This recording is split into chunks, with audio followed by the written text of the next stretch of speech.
Welcome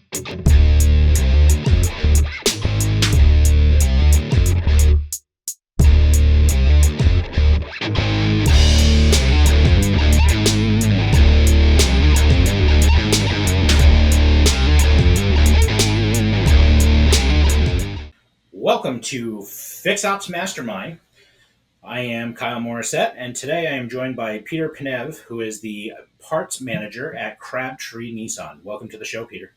Hey, how are you, Kyle? Doing great, man. Thanks for joining us. Excited to have a parts person here joining our party. So let's get rolling. Tell me the journey that brought you into parts and kept you there for for nearly 2 decades already. How'd that come about? Yeah. Well, first off, let me say it's an absolute pleasure to be here. It's an absolute pleasure to be recognized from the parts side of things. Um, I'll go into this. Basically, I began like a lot of parts guys. I started as a driver. My stepfather brought me into the business. He said I had computer skills. He said, you have a tenacity to learn stuff. You like messing with computers. Parts is where you want to be. It also helped a little bit that I was a car guy. You know, he saw me tinker with my Sentra SCR back in the day and all these other cars that I had. So that helped a little bit too. It gave me that back end knowledge and just kind of the idea of what a car was. Um, so fast forward, I was in my 20s. I was a little cocky, and I want to share a little story that kind of at the time, I didn't really understand how it would guide my career. But now that I look back on it, I would say it was the catalyst for what shaped me into the manager I became, or the director I became, or the leader that I became for my team. Sure. So we were at the counter. I was, as I said, young, cocky. I felt I knew everything at the time. He came to me for a part. And if I remember the story the way it goes, is I said something just a little out of pocket, a little kind of along the lines of, waiter's gonna wait. I'm sure we've heard that term one too many times. Yes. And he had been in the industry for the better part of 30 years. He was a master tech, seasoned. He grabbed me by my collar and pulled me over the counter Oh, wow. at the time. And I'm a little guy. I'm 5'3". My stepdad was, 6'2", 200 something pounds. So that's not a difficult feat for him. Pulls me over the counter, kind of throws me on the shop floor, and just tears into me about accountability. These are the customers' cars. They come into this dealership trusting us. They leave here with this feeling that we've done right by them. We're taking ownership of their vehicle. They drive their kids in these cars. And at the time, I was young and I didn't think much of it. I was like, all right, no problem. I got back, I did my job, whatever, whatnot. Come a few years later, as I started growing into different roles and learning more things, that's when it really started to click. That's when that story or that incident stuck with me, and I was like, wow, this is really it. A lot of times from parts, we tend to just get into that same cycle over and over again, not really thinking about the end result, Right. but more so, okay, let's get this estimate done. Let's get it over to the advisor. And it's the same old song and dance. Sure. But once we break out of that, we come to find out there is a deeper meaning into all of this. So he kind of showed you that you had ownership right there on the spot, and to Absolutely. take it seriously. And there's not enough people that do that, right? I think in all my years, it's been do it honestly, ethically, and morally, and try and take care of the customer. And transparency now has always been important, but I think it's becoming more and more important as we go. But that story of him saying these people put their families in the car. That's a conversation I Yeah. have with every brand new technician that walks in the door. And whether they're seasoned or they're fresh out of school or whatever it may be, is hey, every vehicle that you're working on, you need to be completely focused, completely dialed in to make sure that you go through all your checks and balances to make sure that the car leaves here right. Because again, it's exactly that. They're depending on us, and they're going to put their family in the car to go to soccer, to go to school, to go to whatever. Absolutely. So yeah, it's eye opening once you actually realize where it is. And I think from a part side, because sometimes you can be so distanced from the end result, it doesn't feel as real as it should, right? So I think Absolutely. that's an awesome point for sure.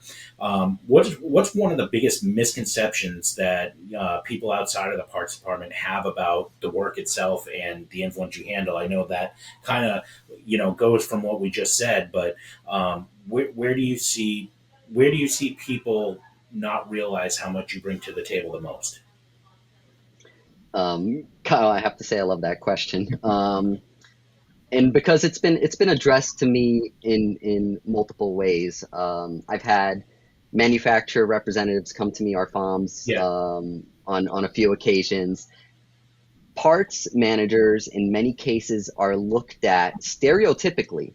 We're looked at as, the bean counters, the guys that stick in the office and just we dive our heads into these reports and trying to maintain obsolescence, trying to maintain turn rates, fill rates, all of these KPIs that are really, in my opinion, and I'm probably going to get crucified by other parts managers for saying this, but in my opinion, all those KPIs are just surface deep.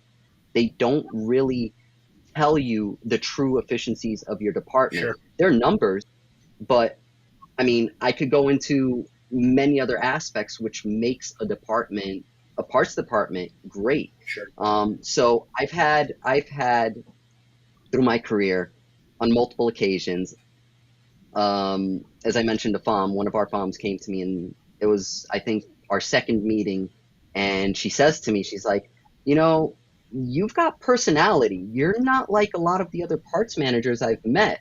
You don't beat me up on numbers. You don't beat me up on rebates. You don't come back at me with all of these rebuttals.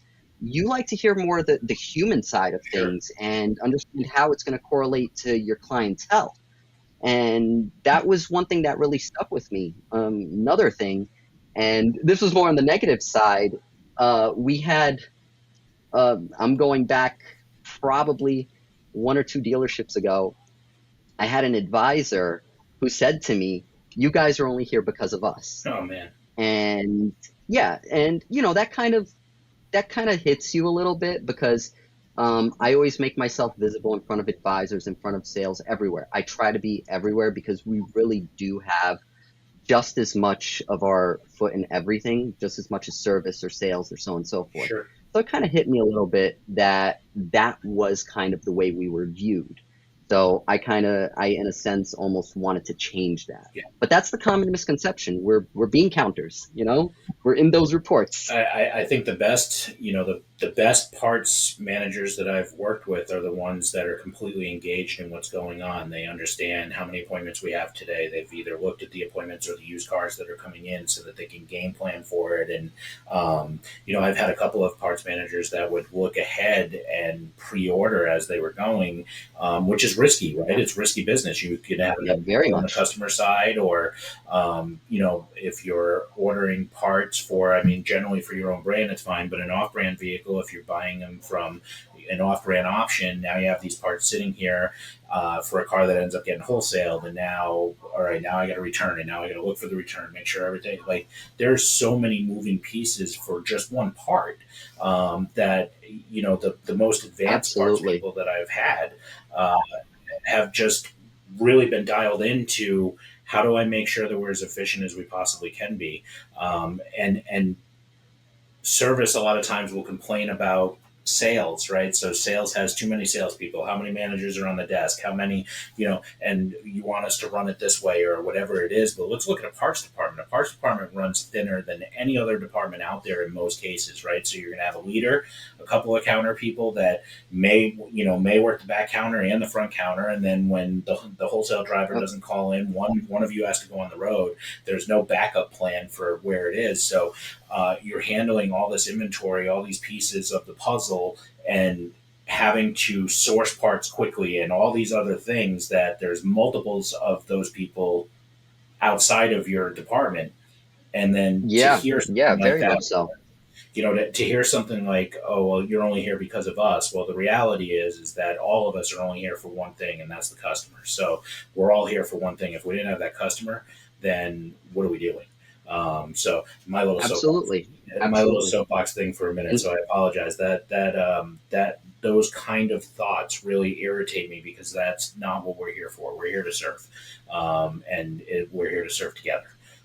So I mean, clearly at the point where where in this whole scheme of things, right? So you started younger and made the yeah. mistake and got dragged over a counter, and then figured out what was going on. But when did you realize that you didn't have a seat or felt like you don't have a seat at the table? And so where was that point? And from there, where did it? How did it shift? What sparked the shift? Let's see. So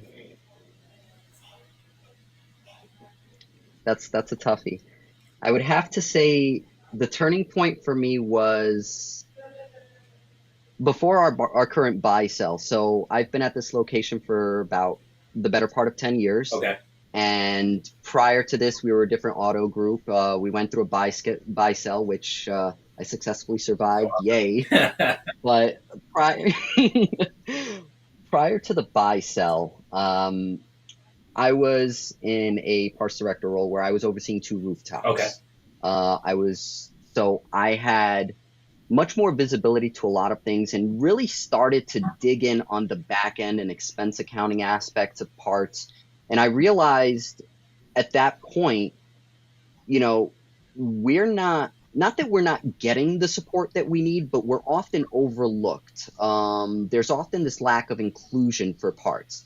I'm gonna make kind of a risque statement by saying this, but I do know that in most cases, not all, but in most cases, your fixed operations directors come from a service Sure. background. Your general managers come from a sales Yeah. background.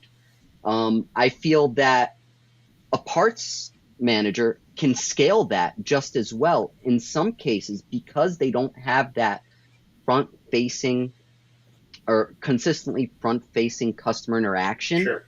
They can make many decisions that can be can be somewhat more tangible because of the fact that they look at things more logically and less emotionally Hmm. in many aspects. But that was the first time when I realized parts really needed a seat at the table, and that's when I realized that we haven't been looked at the way we should have been looked at from an expense structure, Sure. from a support structure. As you mentioned earlier, there are parts departments that are run thin. Now, support can be broken down into many different categories. It Hmm. can be, competitive pay, which will build the morale of the parts department, make Sure. these guys want to work. Hmm. It can be staffing, give us an extra guy, show that the efficiency is there once you add people to it.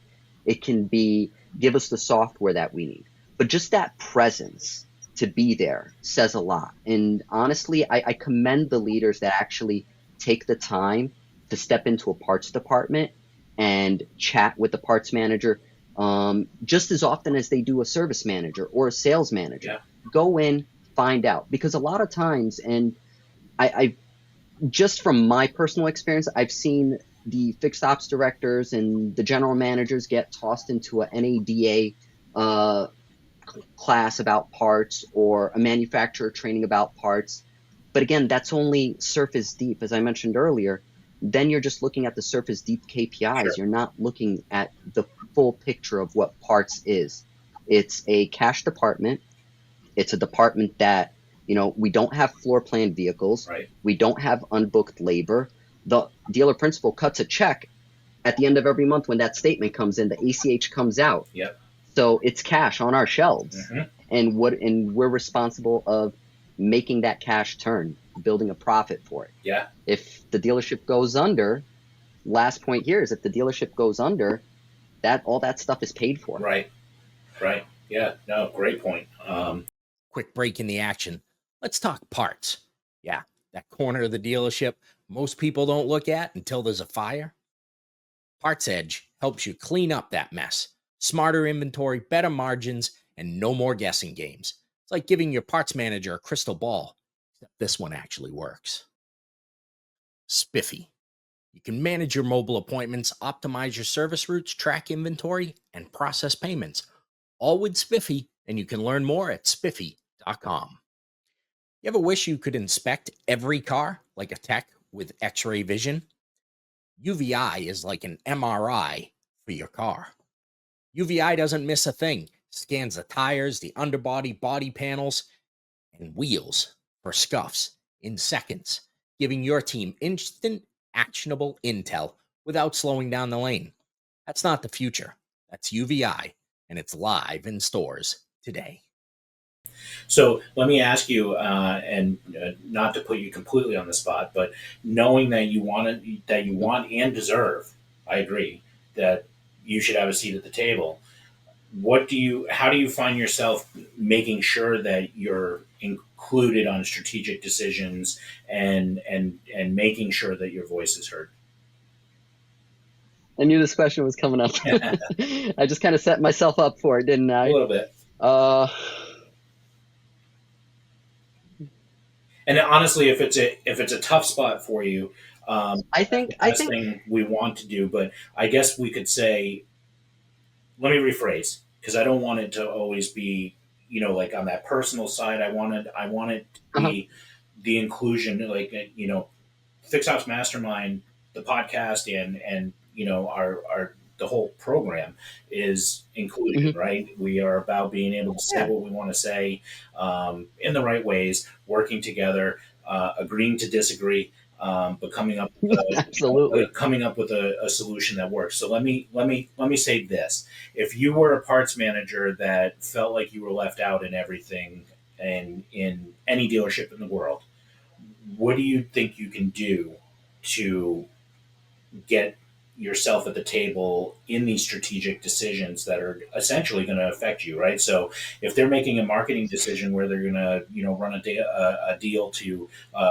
sell more used cars, that's going to affect your department, Hmm. right? You have to get those used cars ready, right? Absolutely. On the other end, if the service manager is deciding to make a change or run a coupon or something to that extent and wants you to have a part in said discount, you should have a say in that conversation. So if you were telling somebody that was coming in as a new parts manager, just got promoted, how do you encourage them to find that seat of inclusion? There's a saying that I read a long time ago, and I've kind of kept it close to me.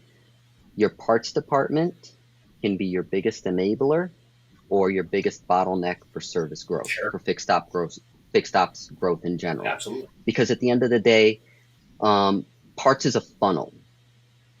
Depending on which direction you put it, work passes through. It's either going to get bottlenecked or it's either just going to keep everything flowing smoothly. sure, Um, I want to, with that, I'd like to touch on a LinkedIn post I made sure. about 5 minute turnaround times.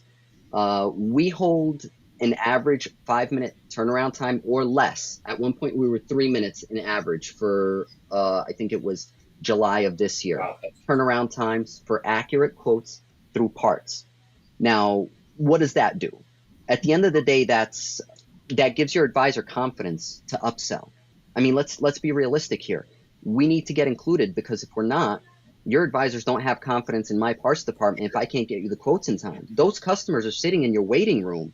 Those customers, if they're in for a 45-minute an hour oil change and they're sitting in your waiting room, by the half hour mark, 40-minute mark, they're clock watching. yeah, They don't want to hear about an upsell. They don't want to hear about what's wrong with their car. They want to get going. So 5 minutes, those quotes got to be to you guys within 5 minutes or less, accurate, ETA accurate. We're not talking about, oh, it's out of stock. We'll figure it out. We don't know. Check the ETAs, right. dump them into your locators, find out what they are. Now, that's just an average. I know some vehicles, and this is another one I'm going to get crucified for by a lot of parts people because they'll say it's impossible. You can't do every car in 5 minutes or less. But look at the keyword here, average. You're going to have cars that are going to take longer. Sure. That's nature of the beast. You have the used cars, which you have to source aftermarket. Absolutely. You have the cars which come to you here in the Northeast. We have cars that are riddled with Oh rust. yeah. You want to do a simple job, Forget. yeah, you're going to have to nuts, bolts. You have to deal with the consequentials. So we have to go through this quote Sure. accurately. At the end of that, at the end of the day, your advisors want to feel confident selling those parts, Right. and they need to get there fast. Now, that also caveats to the flag hours for the technician. Sure. If we get those quotes done quickly, then what ends up happening? That technician knows, okay, I got to wait for these parts. Let me pull the car out. Let me get the next one. Yep. Or, hey, these parts are going to be here in 20 minutes, an hour. The advisor already sold it. Let me start taking it apart and be ready for Right. this. So there's a lot of things that, that one process is solely a reason why we need to be included in these conversations. We need the inclusion, and we need to have that seat on the table. Just that one process I implemented opened up all of this for me to see how it works. Yeah, I mean it's huge. To and for me, uh, I would say I'm guilty of it more than I'd like to be. But if I'm having a full fixed operations meeting, my parts personnel need to be there, not just the manager. I want the counter people here. I want to have a conversation so that everybody's on the same page. I love And that. I love that. to say, a 3 to 5 minute time, you're absolutely right. If a car is coming in and it's here for just routine maintenance and we quoted them 90 minutes, we got to be back in front of them in 20 to 25 minutes. Otherwise, the chances of the advisor being able to get a yes reduces drastically. I mean, that's just factual. With plenty of data behind it to get it there. But so I guess that would be one of the ways that you've been proactive on creating opportunities to contribute versus being invited. Are there any other things that you've done that have really changed the game for your teams? I make myself visible. I think that's I huge. make myself visible everywhere. I'm in sales. Today I was in I, I signed myself up for failure. Let's put it like that. But I was in the sales meeting. As I said, I'm a car guy, Sure. so sometimes I pop into sales. They need help with accessories. Not everybody knows all the accessories available, what's available here, what's not available, pricing, this, that. Hmm. So I was in the sales meeting. Our GSM was doing a quick walk around for a vehicle. It was a Frontier, and he was, training the salespeople. These are touch points. This, that. Look at this. Look at the engine. It's a V6. So all this other stuff, and there were great touch points. And at the end of it, he ended his presentation with, "Okay, next week we're gonna have a competition. Uh, you know, whoever whoever has the best presentation, lunch on me." And two guys raised their hand. They were like, "Oh, I'll do it," and then another salesperson, "I'll do it." And the GSM looks at me, and I feel like we locked eyes for that second, like he expected me to kind of bite, and I did. I was like, "Okay, I'll do it." So next week I have to do a sales walk around on an Ultima, which but it's that visibility. It's being a part of the teams. Every other Friday we have a fixed ops meeting with our techs, service manager, and I grab myself and my assistant manager, who we're the ones that come in early, Sure. and we're the ones out there in the shop. We want to know about how are the video MPIs doing. What is our dollars per hour? What are we doing there?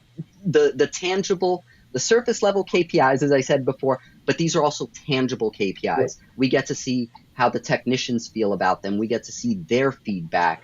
And honestly, I feel the way over the past 10 years at my current location, the type of repertoire that we've built with our technicians is bar none. They absolutely love us. They come into our parts department. They know the parts are there. Hmm. We've reduced the amount of time that they sit around waiting for parts. We've just put a lot of little processes in place that help their efficiency. So you don't have that technician sitting there, "Hey, how was your weekend? Right. What'd you do with the kids?"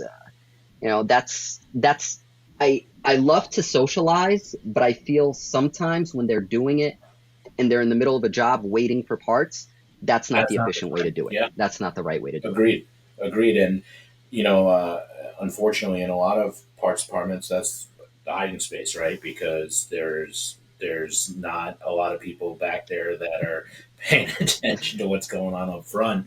You know, it's a place that you can Yes. go disappear, and you know, the counter folks. A lot of times, they're willing to have a conversation because hey, somebody's back here Oh talking yeah. to us. So next thing you know, you've lost 25 minutes, and somebody out there is taking heat, and potentially you're the one going out there. I love the Yeah. fact that you've said so many times in this conversation that you want to be visible, because that is a key, right? Is being visible, being Absolutely. accountable, being ready to be in a sales meeting, to accept something that's well outside of your comfort zone, and then Oh yeah. and then I mean, you're going to win lunch. There's no question. I believe in you already. So you know, so Well, thanks for that vote of confidence. and I honestly, I would say, FaceTime me when you're doing it because I mean, I'm excited for you. I think you're going to win and win going away.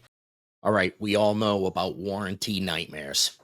Automotive Warranty Network Incorporated. If your warranty process still involves sticky notes, tribal knowledge, and late night claims rejections, you're leaving money on the table. Automotive Warranty Network Incorporated brings clarity, compliance, and cash flow to your warranty game. They speak fluent OEM, and they've got your back. Hey, I want to encourage you to take a visit over to our partner, Target Automotive, at target.com. That is great until you're drowning in it. Target turns that chaos into clarity with dashboards that actually make sense. Fixed ops leaders finally get what they need: real time, drill down insights without the spreadsheet migraines. It's not just business intelligence, it's Target. uh, for sure. So, um, I don't think sales would like it if I show their salespeople how to sell cars. honestly, though, if everybody that's there in that scenario, if you were to win, right, everybody that's there, if they each pick up one thing to do differently that gives the customer a better show, and helps them move another unit, nothing to be upset about, right? That's what we're here for. We're all supposed to be Absolutely. doing this We're together here to learn. for the common goal of helping a customer. So, one Absolutely. Yeah. one thing I would I have this question written, but now I kind of want to change the way that I'm writing it because of one of the things that you said. So Okay. we talk a lot about working together, which clearly you're very Yeah. good at. Let me ask you, from your point of view, if you were to be a fixed ops director responsible for the whole piece, what do you think the proper partnership between parts, service, the personnel, and the leadership? What does it look like in your department if you're the fixed ops director? What do those pieces look like to you? How do you get that cohesiveness? Um, I have a feeling I'm going to get really, really hated for saying this. I want the parts manager and the service manager to spend a week in each other's shoes. Period. There's no ifs, ands, or buts. I want that Sure, cross training, that understanding. I want the advisors to do the same thing with the counter personnel. Um, that builds understanding. That builds yeah, cross training. That'll sure, build a bridge of communication, which I personally feel will never be broken. And that would be part of even an onboarding process Mhm. if I was to be a fixed ops director. Sure, Because the two departments, though they are separate, and in all of my LinkedIn posts, I always put out how parts is its own entity. It needs its own visibility. It needs inclusion, but it yeah, needs to be treated as a separate entity and not blended with service.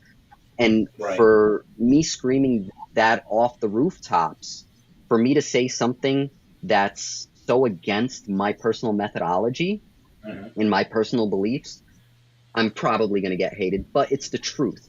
We yeah, don't know what what really the other one is experiencing.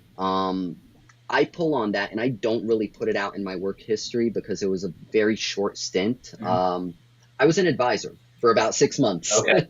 Okay. So it's I understand very minimally the struggles that the advisors go through. I didn't make it as an advisor. The stress was too much. Okay. I had a difficult time with customers, and I'm not afraid to admit that because that's something I can build upon. Maybe it's because I was young. Maybe it's because I just didn't have the drive to do it at the time. Sure. But it's another stepping stone for me, and it really gave me a different angle of approach. When we understand that the advisors are faced with, you're spending an hour on a phone call with a third party warranty who then beats you up on pricing, and really you have to go back to your parts department with your tail between your legs and say, hey guys, this, that, and the other. I'll tell you candidly right now, the parts department's like, well, what the hell? This guy's weak. He couldn't sell it. Right. But there's a lot more to it. Yeah. There's a deeper element that we miss. Yep. And that's one aspect. And that's why I feel that's the biggest step that I would do as a fixed ops director is switch roles for a week. Everyone, 1 week, 1 week, 1 week. You obviously don't want your team to be you don't want your team to be shorthanded Sure. with a new guy there. Mhm. But you don't do it all at once. 1 week, 1 week, 1 week, and that's it. Show them what it's about. I love it. I think that's absolutely a good plan, because you're right. We don't know what we don't know. So, if you're handling a role, and I came up, not from the part side, I came up from the service side, and I was an advisor, and Mhm. tried to figure it out. And I was lucky that I had a few people that took me under their wing and guided me in the right direction. And so those things were great. I think that also helps you figure out how to put each of those employees on the right seat of the bus, right? So if you have an employee that you Absolutely. brought in for one role and you find that they are better aligned, or at least look to be better aligned at a different role, as leaders, it's our responsibility to say, hey, what do you think about this position? Because I see your strengths are here, and I want to really key in on your strengths so that we can continue to grow and mold you. And whether that's, hey, you're an advisor, but I think you're dialed in because of the way you do things, that you could work in parts. I mean, I love honestly, that. just That having this resonates. yeah, I mean, and having this conversation for you to tell me that I was wondering, or I was thinking of asking, well, have you ever tried, being an advisor or something to that role? Because you have every piece of that puzzle to be very successful as an advisor. So, I guess 1 years will do that to you, right? You learn different ways to go about things, and you learn your personality and how to, digest a certain situation. But do you think it may have been a training thing as well, where because of all that stress that came onto you, was it because you didn't have enough support to be able to get it done? And I'm not asking you to bury somebody, but for the advisors and parts people and salespeople that watch the show, I think it's important that if you are not feeling that you're getting that leadership, that you ask and force it, because you're owed that. You were brought on to Yeah. you were brought on to do a role.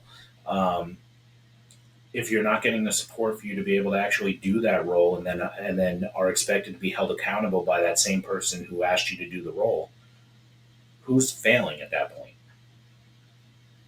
So you're absolutely correct. I think I wouldn't be throwing anyone under the bus because the store has since closed. Okay. But it was just myself and a handful of people at the time in a busy New York store, and it just wasn't, the support possibly wasn't there. Okay. But the cross training factor is big. I mean, I have to give a big shout out to my current team, and they know for what reason as well.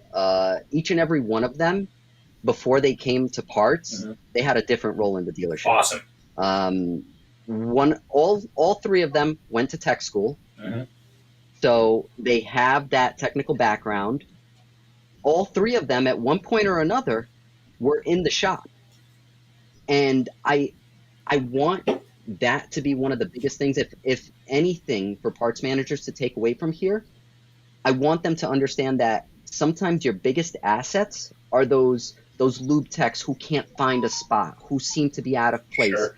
who sometimes have two left hands.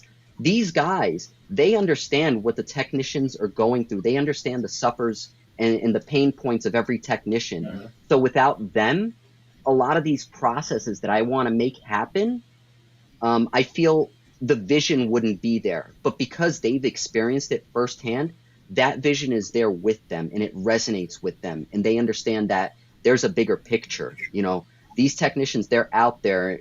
Some of them don't even have AC shops and they're sweating out there. They're trying to, they're trying to provide for their families. They're wrenching. They don't have proper communication from one end, from another end.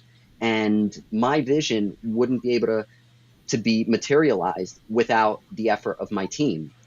And that's cross training. That's cross training, or at least interdepartmental understanding. Sure. And that's it at its basics, right then and there. I love it. Yeah, because you found these people and put them in their seat, and they're successful. Yeah, So bravo for that. We need to be better at that, me included. I've tried, where I've had valets recently that were doing a great job as valets and really taking it to heart and making sure the lot was clean and cars were being parked and we didn't have all these bottlenecks and showing interest in the parts department, showing interest in the service department, and then saying, all right, well, how about we spend some time in either of those places and let's see if it's an actual fit for you. So talk to the parts manager and said, hey, I really think that this person would be able to, excel in parts, even if it was a driver to start and then learn the counter as we're going. yeah, And then, on the service side, I had an advisor that we moved up and we spent a lot of time with before we brought him up. And unfortunately, it didn't work because, it just wasn't him. Right. And, yeah, but, we, yeah, but, we, but absolutely. we tried it. And, a lot of places would say, hey, that didn't work. See you later. But forget the fact of where he was great. So I just said, hey, man, this is fine. We tried. We both agree. You're still an awesome employee. Let's do what you're great at. This is your seat on the bus for now, and we can always revisit it as we go. You're not stuck in any role, Yeah, and even when you get to a parts manager level or a service director level or a fixed ops director level, and you want the next thing, you can feel stuck, and it's your responsibility to ask for help. How do I get unstuck? And really your leaders, if they're seeing that you're stuck, it's kind of their responsibility to find out why and try and help. So that's it. Sounds like that's what you do all around the building and being visible and making sure that these people know that they have a voice and you're going to listen to it. So I applaud you for what you're doing in the store. I'm going to go back and say you're still going to win that walk around, and I can't wait to hear the results on that for sure. But I'll have our social media girl. I'll have her take a video and I'll post it I love just it. to see what a parts guy can do. Oh, I love it. Send it over and man, put it out on LinkedIn, and we'll make sure that as many people as we can get to it because I think that's awesome because it's another form of cross training. You're being cross trained on Yeah, what's happening on the sales end, and sales is being cross trained on what a parts manager can do beyond being the bean counter and the part absolutely. shuffler. So super cool. So tell me. Think of a situation or how would you handle a situation where um, service and parts or sales to come into parts looking for a set of floor mats or whatever where everything's just not going the right way and everybody's going in different directions. One way or another, that part's got to go over the counter. In order to do so, it's got to get billed. And so, how do you get everybody to realign and realize what the actual goal is to keep moving forward and finish the mission? Very easy. You jump in, you guide, you lead. It's I can't get any more in depth than that. It's I can go into many times, and I'm sure you've seen it, when parts and service start to blame each other Right. for things. I don't care for that. That doesn't do anything for me. Who Right. found out, or who did this wrong, or who did that wrong? I don't care about that. That's surface deep. Right. Fix the problem. Yeah. Fix the problem first. That customer needs to go. That customer needs to get on with their day, take the kids to soccer practice, go back to work, whatever the case is. Fix the problem first. Yeah. Then we can dig in and see what happened. Was it a process breakdown that we need to maybe revisit? Was it a miscommunication? Mhm. Was it maybe, hey, a, a technical glitch? These things happen all the Sure. time. The Yeah. software just glitches, and Yeah. the line doesn't get sent to parts, but the technician put it in and it just didn't sync.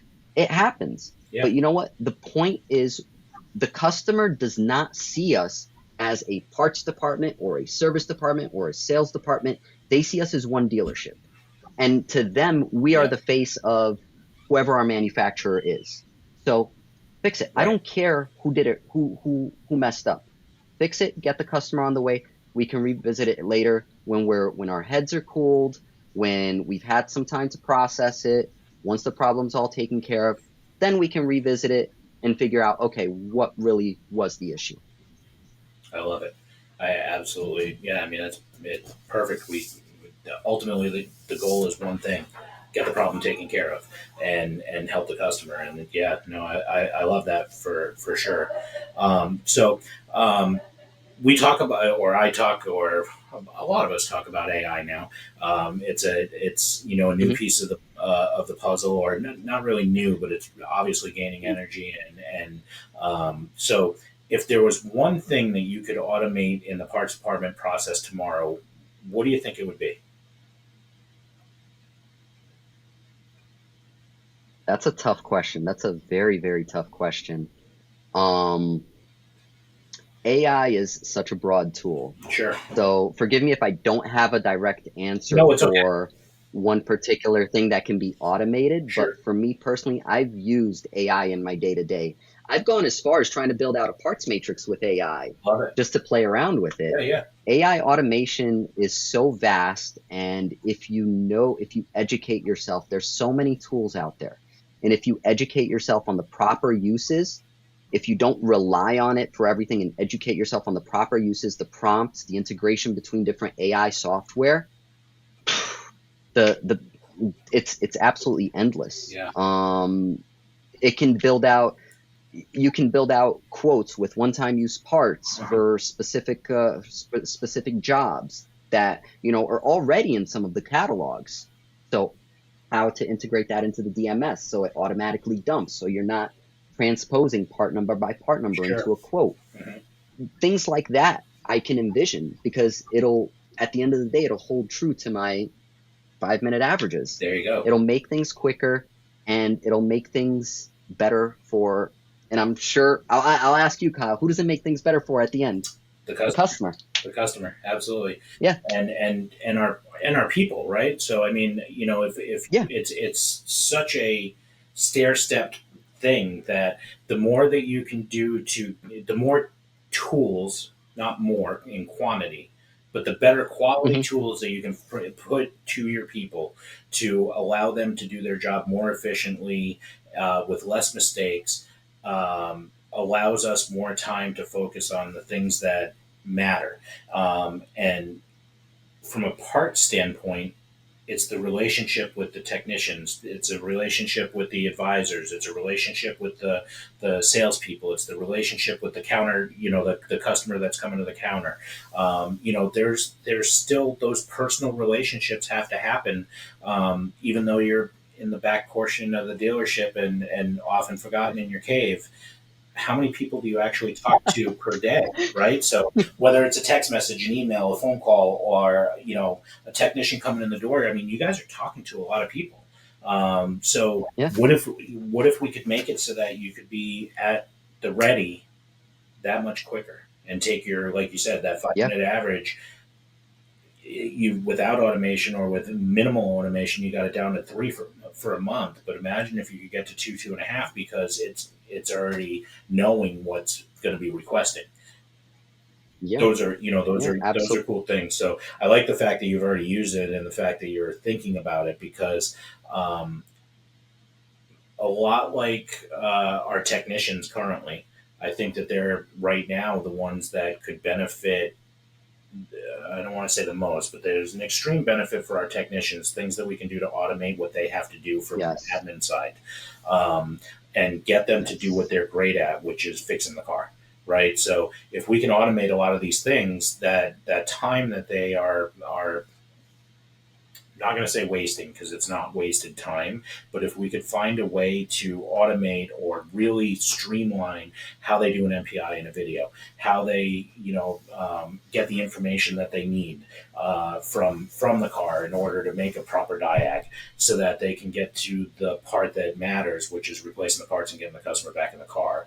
Um, I think parts in that same sentence, we got to find out things that we can do there. There's a lot of focus on the advisors. There's a yeah, ton of focus on the sales, on the sales team, and how do we get through the CRM, and how do we get that to talk to the customer and talk to the customer and talk to the customer.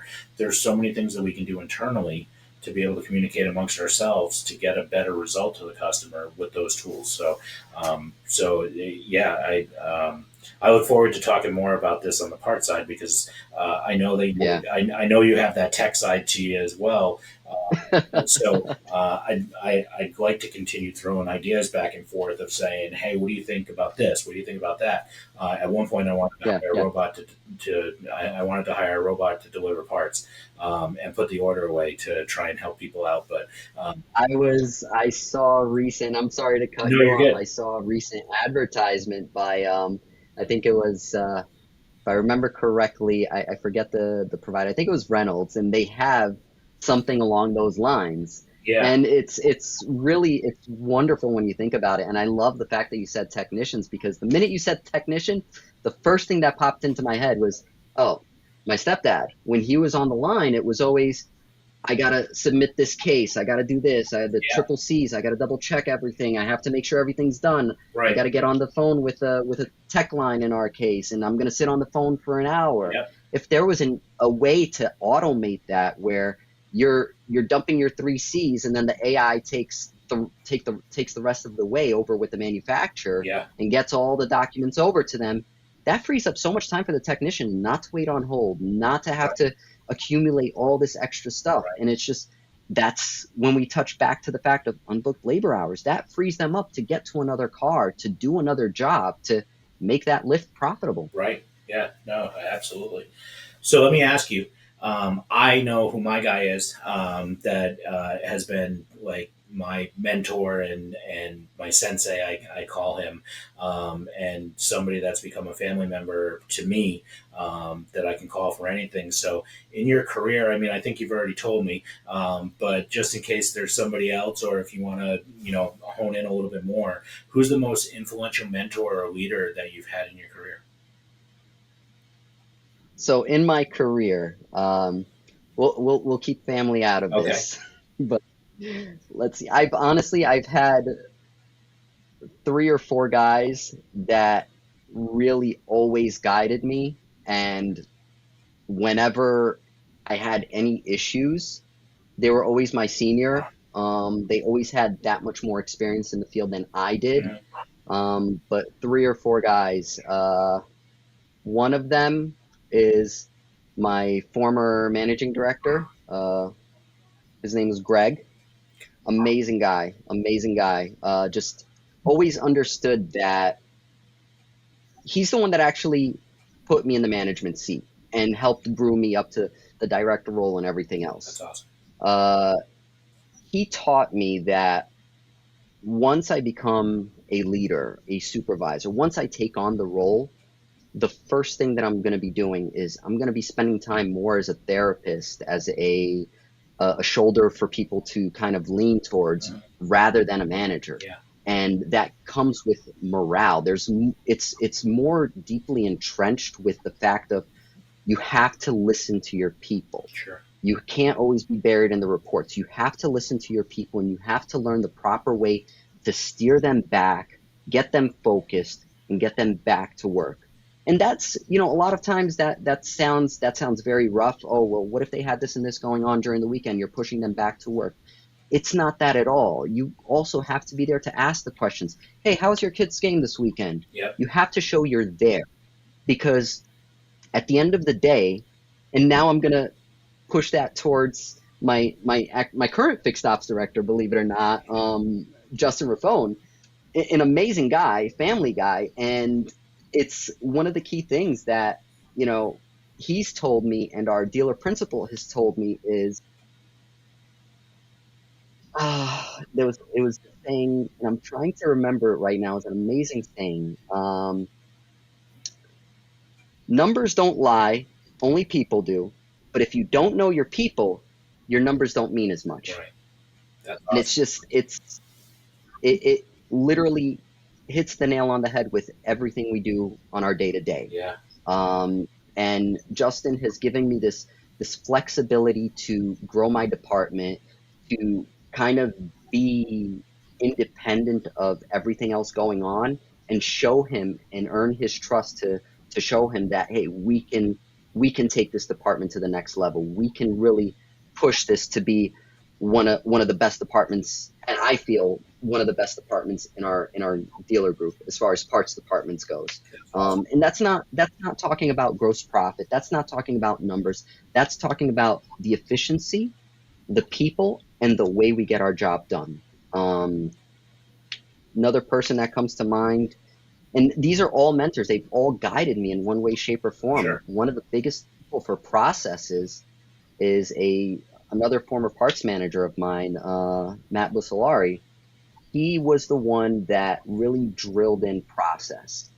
He drilled in how important processes are, and if you don't follow them, anything can go awry. You build a process, if it's not followed, you can always revert back to that process, see where it fell apart, fine tune it. If someone makes a mistake, you can go to the process, see who made the mistake, how they made the mistake, and correct them there, because obviously that's where they're having the issue with process Sure. or that particular process.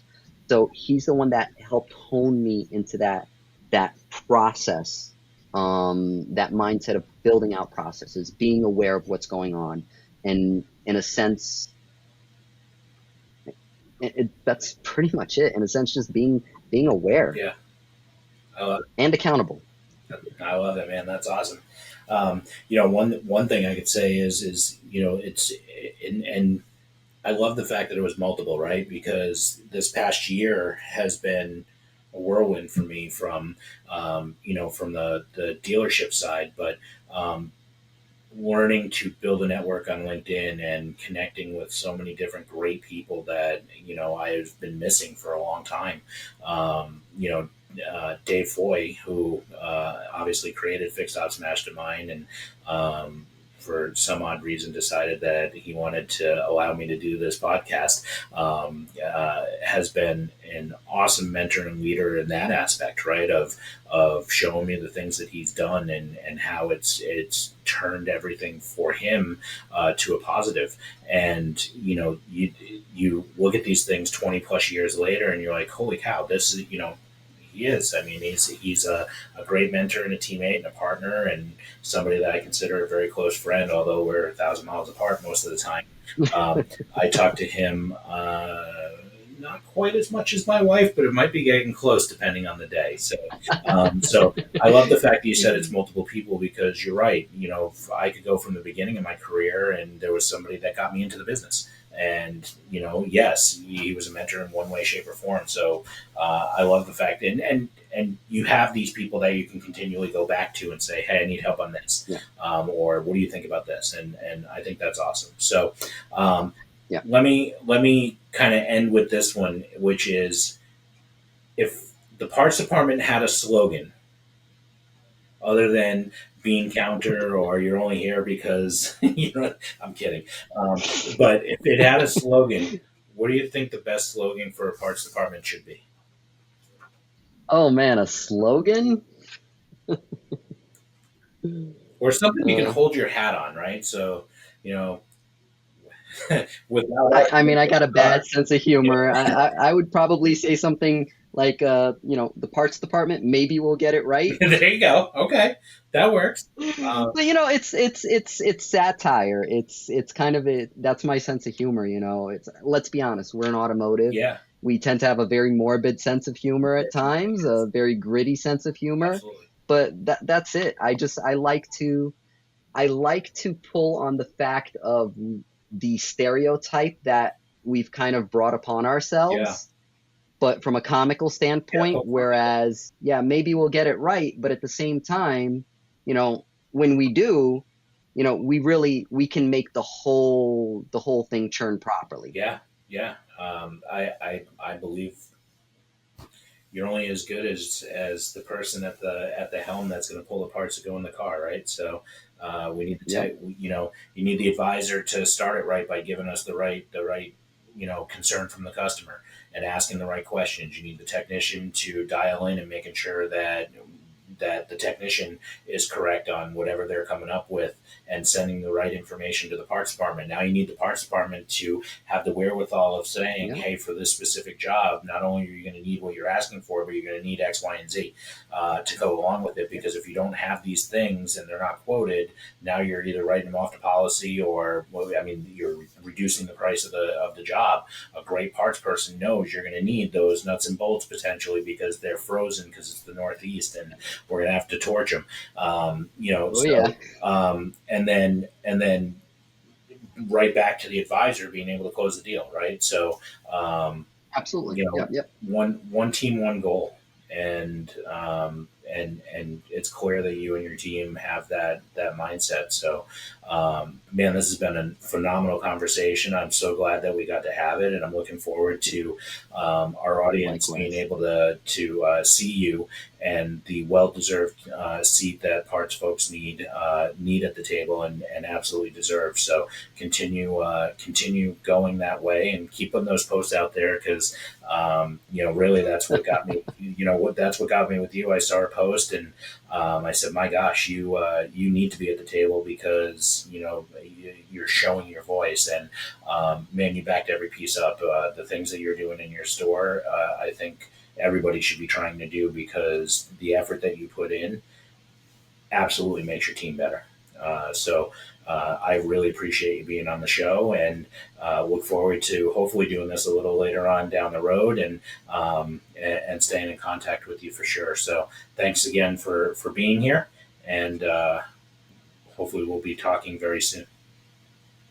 Thank you, Kyle. It's been an absolute pleasure. Thank you so much for the platform. Absolutely.